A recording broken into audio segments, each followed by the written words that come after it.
Some songs take 5 minutes to write and they're released within a week. Others take slightly longer. This is the story of my new single, which actually has taken 2.5 decades to write and release. So enjoy. In the 90s, my band was managed by David Arden, who is Sharon Osbourne's brother and the son of Don Arden. So great contacts.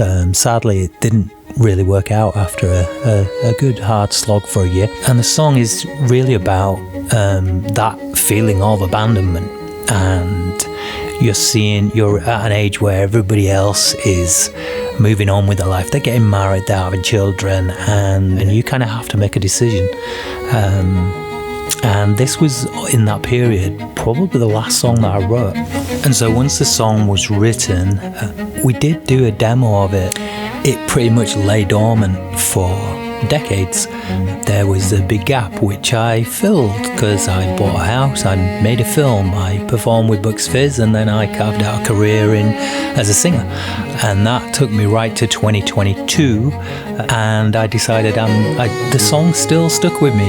It was an important part of my life, and I decided I'm going to have another bash at recording it. And then the plan was to release in 2023. And then at the beginning of 2023, I got the call from Teresa Bizarre, and we decided to do our version of Dollar. And so another few years passed, and then on the Dollar tour I met Jake Tilley, who was the bass player on Dollar and a fantastic musician and also a fantastic producer. And it just so happened that 2025 me and Jake got together, and I just said, look, would you look at producing this song? It's very quirky, and he was the person for that. But then I also wanted to have an addition because it's quite a downbeat song, as you can imagine. It's about abandonment and feeling isolated. But I wanted it to have an uplifting feel, and so I rewrote the middle eight section and just made it a really uplifting, positive vibe.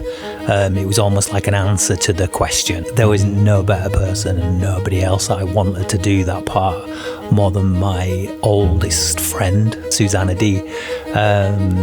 Me and Susanna, we performed as kids together, and we've continued on and off doing various projects and things together. So we've always been in touch, and she's had an amazing career, and it's just funny that we both lived on the same street and we've both stuck to our guns and continued as singers. So it just seemed fitting to have Sue as part of this. So Sue came into the studio with Jake, and we worked all our parts out, and she did a phenomenal job. So yeah, the video, I started filming that in 2022. I hired 2 actors / models, Leon and Dan. Such like a futuristic video, and I had this idea that because I wrote the song in the 90s, I wanted it to have a 90s vibe, and I wanted to kind of set myself this task of me looking like I did in the 90s, which in 2022 weirdly wasn't that easy to do. Then as things have moved on technology wise, it's got easier, so I did a lot of work just the last year on the video to create this kind of, it's almost cartoonish, I guess, 70s vibe disaster movie, I don't know. So the idea is that my first 4 singles will be, the music videos will be a quadrilogy. And so basically Oceans on the Moon is the second part.